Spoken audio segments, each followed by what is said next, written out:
भगवान श्री सुखदेव जी कहते हैं, एकदा देव यात्रायाम गोपालाजात कौतुका अनोभिर्नुद्युक्त प्रयुस्तेम्बिकावनम। एक बार की बात है, नंद बाबा आदि गोपगण शिवरात्रि का अवसर था, गए अंबिकावन।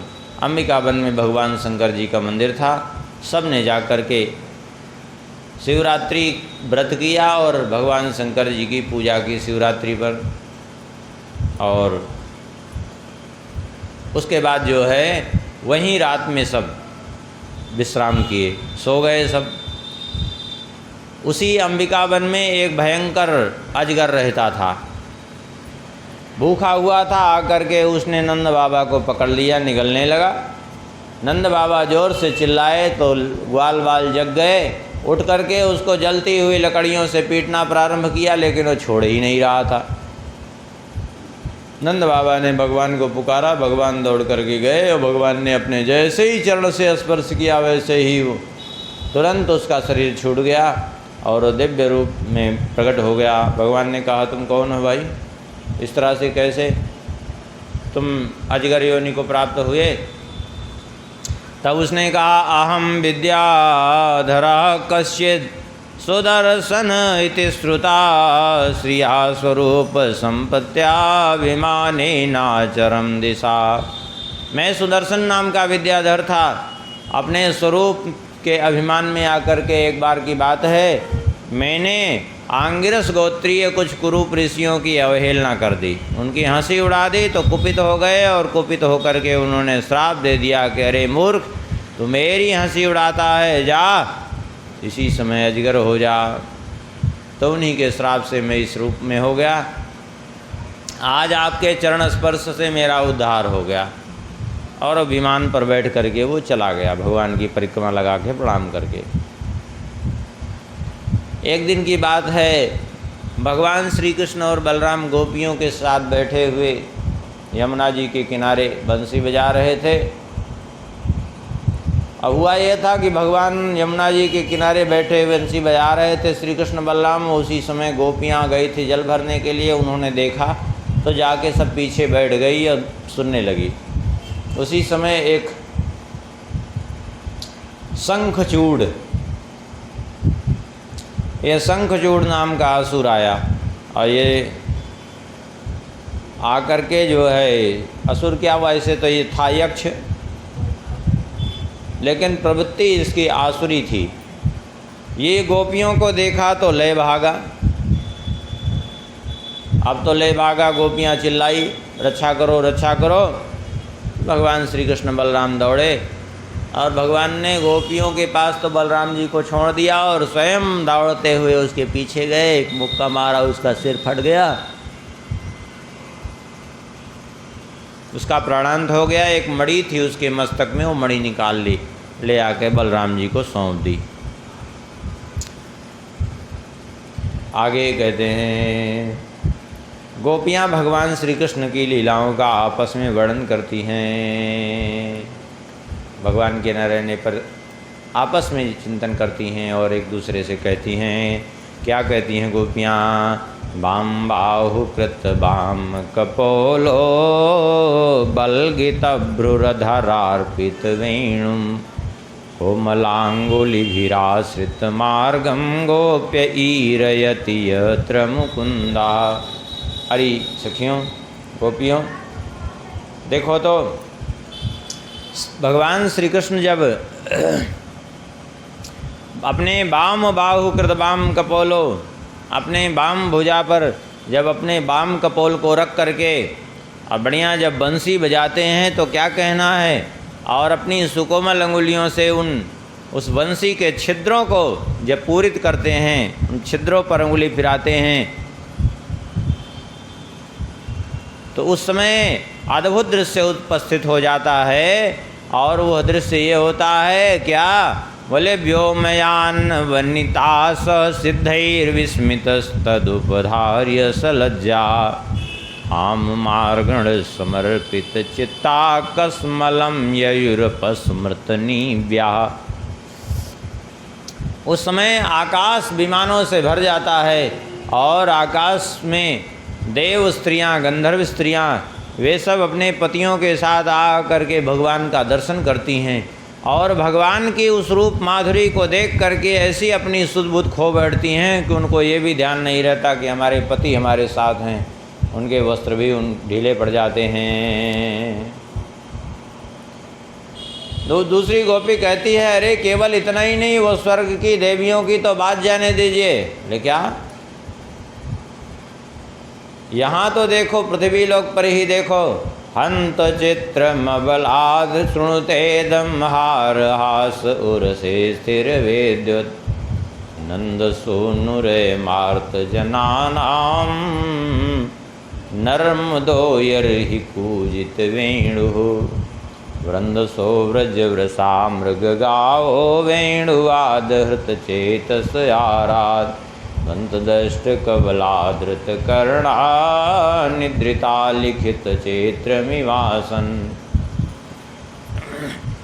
अरे यहाँ धरती पे जब वे बंसी बजाते हैं तो बंसी ध्वनि सुन करके हिरनियाँ भी अपने मुख में लिया हुआ चारे का ग्रास भी निगलना भूल जाती हैं। उस चारे के ग्रास को ज्यों का त्यों मुख में धारण ही किए रह जाती हैं, उसको चबाना भी भूल जाती हैं। इनके संबंध में तो जितना कहा जाए, कैसी रह जाती हैं, बोले चित्र म्युआसन, जैसे चित्र के समान स्थिर रह जाती हैं वे सब। यशोदा जी को गोपियाँ कहती हैं, आप बड़ी पुण्यवती हो, तभी तो तुम्हें ऐसे पुत्र मिले हैं। इस प्रकार से आपस में वे सब चर्चा करती हैं। आगे वर्णन करते हैं। अततर्यागतो गोष्ठम अरिष्टो वृषभासुरः महीं महाककुतकायः कंपयन् खुरवीक्षताम्। भगवान श्री कृष्ण बलराम जी दोनों यहाँ निवास कर रहे थे ब्रजमंडल में। एक दिन की बात है, एक दैत्य जिसका नाम था अरिष्टासुर एक बैल का रूप धारण करके आया। वो बड़ा विशाल काय बैल था। वो बैल क्या, वो तो राक्षस था, बैल तो स्वरूप मात्र उसका था। अपने खुरों से भूमि को रौंदता हुआ, धरती को कंपायमान करता हुआ चल रहा था। इसके खुर से धरती कांप रही थी और बड़ी तेजी से उछलता हुआ आ रहा था, अपनी पूंछ को उठाए हुए। अपनी सींगों से जो चहर दीवारी रास्ते में पड़ती उन सबको उखाड़ फेंकता और खेतों की मेड़ों को तोड़ता हुआ आया। बड़ी जोर जोर से उसने गर्जना करना प्रारंभ किया।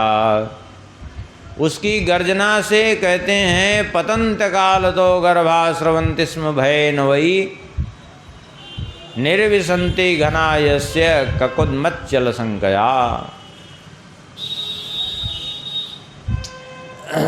कहते हैं उसके उस गर्जना से, उसके उस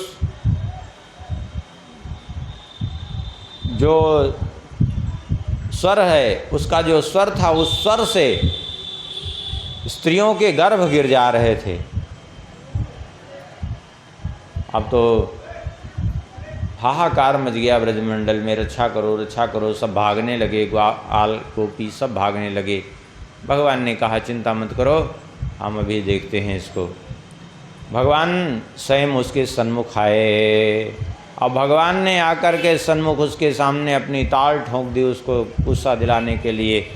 जैसे ही भगवान ने ताल ठोंकी, वो क्रोध से आग बबूला हो उठा और अपने खुरों से पृथ्वी को रौंदता हुआ श्री कृष्ण की ओर झपट पड़ा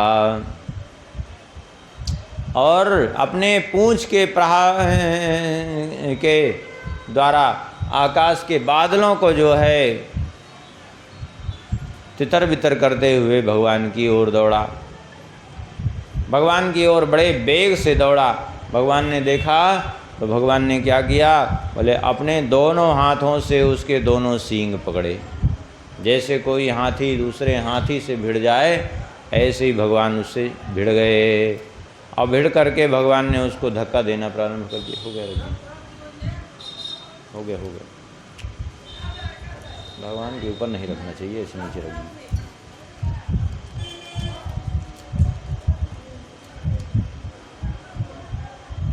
अब तो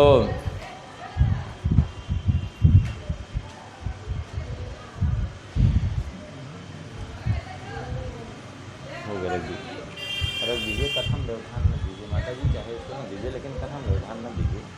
अब बैठ जाइए ना, क्या करना है? हाँ तो देखना, ले लिए बस, हो गया। आपने अर्पण कर दिया,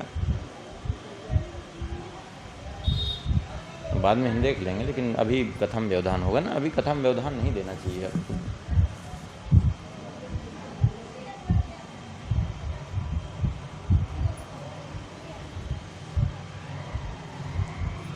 तो प्रसंग कहाँ चल रहा है, तो यही होता है। इसीलिए हम सबसे कहते हैं कि कोई कुछ मत ले आओ, क्योंकि थोड़ा सा कुछ लाते हैं तो सोचते हैं कि जो है चलो अभी कथम व्यवधान। भगवान ने उसके दोनों सींगों को पकड़ा और उसको फिर पीछे की ओर धक्का देना प्रारंभ कर दिया भगवान ने। और धक्का दे करके भगवान ने पीछे उसको ढकेलते हुए भगवान ले गए। उसको कितना पीछे ले गए? 18 हाथ पीछे ले जा करके भगवान ने उसको गिरा दिया। भूमि पर गिर गया, लेकिन वो फिर से संभल करके उठा और फिर भगवान की ओर दौड़ा। तो भगवान ने फिर से इस बार पकड़ा उसके दोनों सींगों को, और इस बार पकड़ करके भगवान ने उसको भूमि पर गिरा दिया। और भूमि पर गिरा करके भगवान ने पीछे के पैरों को अपने पैरों से दबाया और उसके सींग को पकड़ करके घुमाना चालू किया। जैसे कोई कपड़ा निचोड़े, गीला कपड़ा, ऐसे ही उसको निचोड़ दिया। निष्पीडयामास यथार्धमंबरम कृत्वा विषाणेन जघान सोपतत। भगवान ने उसको निचोड़ दिया। इस तरह से उस अरिष्टासुर का, इसी को वृषभासुर कहते हैं, इसी को अरिष्टासुर, दोनों ही एक ही है। भगवान ने इधर उसका अंत कर दिया। इधर नारद जी पहुंच गए कंस के पास, और नारद जी ने कंस से जाकर के ये कह दिया, कहा कि तुमने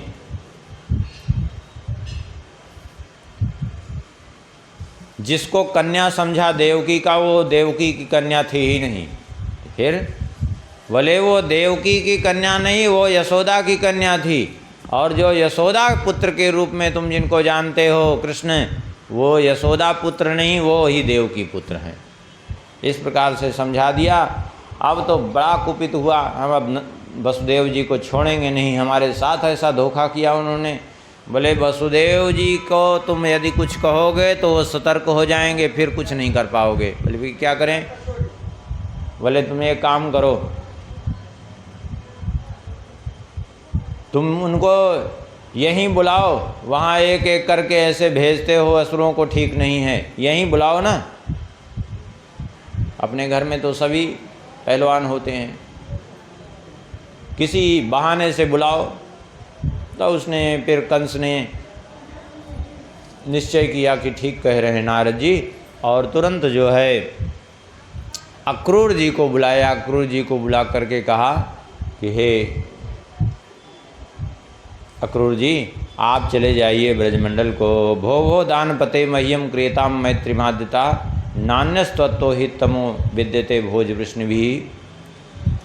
आप चले जाइए ब्रजमंडल में, और वहाँ जाकर के नंद बाबा के जो पुत्र हैं कृष्ण, वास्तव में नंद बाबा के पुत्र नहीं, वसुदेव के पुत्र हैं। हमारे साथ छल हुआ है, जाओ उनको और बलराम जी को, दोनों को लेकर के आओ, और फिर हम यहाँ उनको मार देंगे। आधा राज्य हम तुमको दे देंगे ये कार्य करने के लिए। श्री अक्रूर जी तो भगवान के बड़े भक्त थे, उनको राज्य की कोई चिंता नहीं थी, लेकिन उसकी आज्ञा से विवश होकर के वहाँ से चले। इधर कंस ने केसी को भेजा है। केसी नाम का एक दैत्य आया है घोड़े का रूप धारण करके, बड़ा उत्पात इसने भी किया है। तो भगवान इसके सन्मुख आए। मुख फैला करके भगवान की ओर दौड़ा तो भगवान ने अपना हाथ इसके मुख में डाल दिया। भगवान के हाथ को अपने मुख में लेकर के इसने सोचा ऐसे चबा जाएं, लेकिन जैसे ही चबाने की चेष्टा की उसको लगा कि हमने हाथ भरा है कि लोहा कोई भर लिया है, पूरा दांत ही उसके पर पड़ा के टूट गए। और फिर भगवान ने अपना हाथ उसी के उसमें बढ़ा दिया तो श्वास प्रश्वास उसके अवरुद्ध हो गई, मलमूत्र त्याग करता हुआ मृत्यु को प्राप्त हो गया। नारद जी आए इधर भगवान के पास, भगवान से कहा कि प्रभु आपने इतने दुष्टों को मारा, परसों मैं आपके हाथों से चाड़ो, मुष्टिक, उल्यापीड, कंस इन सबको भी मरते हुए और भी बहुत से पहलवानों को मरते हुए देखूंगा। और फिर आपके जो विभिन्न अवतार और लीलाएं होनी हैं, शंखासुर का वध, काले यवन मोर, नरकासुर, इन सबको भी मैं देखूंगा। पौंड्रक आदि का वध करेंगे वो सब भी मैं देखूंगा। और आपके द्वारा जो गीता का उपदेश होगा वो भी सब मैं सुनूंगा। आपकी लीलाएं देख करके मुझे बड़ी प्रसन्नता होती है, लेकिन अब शीघ्र ही अपने कंस को मार करके उद्धार करिए उनका, अपने माता पिता का। भगवान ने कहा अब आपने परसों की बात कही तो इन सब का हम परसों ही वध करेंगे।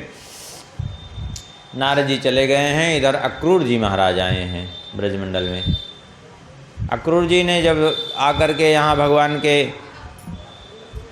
चरण चिन्हों को देखा है तो अक्रूर जी कूद पड़े हैं, लोटपोट होने लगे हैं। अक्रूर जी जब वहाँ चलते हैं तो कहते हैं किम मया चरितम भद्रम किम तप्तम परमं तपः किं वाथाप्यर्हते दत्तम यद्रक्ष्याम्यद्य केशवम्। मैंने ऐसा कौन सा आचरण किया है, कौन सी ऐसी तपस्या की है कि आज मैं भगवान का दर्शन करूंगा। आज मेरे सारे अमंगल नष्ट हो गए, जो हमें भगवान के दर्शन का सौभाग्य प्राप्त हो रहा है। कंस ने बड़ा उपकार किया कि हमें भगवान के पास भेज दिया। इस प्रकार चिंतन करते हुए आते हैं, भगवान के चरणों में लौटते हैं। सुबह के चले शाम को जाके नंदगांव पहुँचे इस तरह से। और जैसे कल्पना कर रहे थे कि मैं पहुँचूँगा नंदगांव तो श्री कृष्ण बलराम गोदोहन के लिए निकले होंगे और उस समय भेंट होगी, हमें अपने हृदय से लगा लेंगे। जब मैं ये सब सोच रहे थे तो वही बिल्कुल भगवान ने वैसे ही उनको दर्शन दिया। जैसे जैसे कल्पना कर रहे थे भगवान वैसे ही उनको दर्शन दिए। और एकांत में भगवान अक्रूर जी से मिले और बोले हम जानते हैं कि आप क्यों आए हैं। कंस ने आपको भेजा है और हमको मारने का उद्देश्य लेकर के भेजा है कि ले आओ तो मारेंगे। बोले हाँ प्रभु, भेजा तो इसीलिए है, लेकिन अब क्या करें, हम तो बड़े धर्म संकट में हैं। भगवान ने कहा धर्म संकट में फंसने की ज़रूरत नहीं, अब तुम्हें धैर्य रखने की ज़रूरत है। धैर्य रखना है कि ये बात तुम्हें किसी से नहीं कहनी है कि कंस ने वहाँ क्या हमारे लिए योजना बनाई है मारने की। यदि ये बात कह दोगे तो मेरा यहाँ जाना ही संभव नहीं होगा, यहाँ से मैं जा ही नहीं पाऊँगा। इसलिए आप तो बस केवल इतना ही यहाँ कहना कि धनुष यज्ञ का आयोजन किया है, बस बुलाया है उस धनुष यज्ञ का दर्शन करने के लिए, बस इतना ही कहना, बस ठीक है।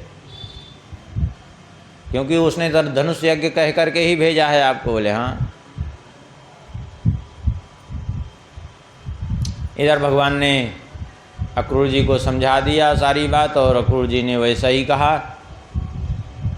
गोपियों ने जब देखा इनके द्वार पर रथ तो गोपियाँ विचार करने लगी आखिर ये रथ किस लिए आया है, ये स्वर्णमय रथ किसका है, किसका हो सकता है।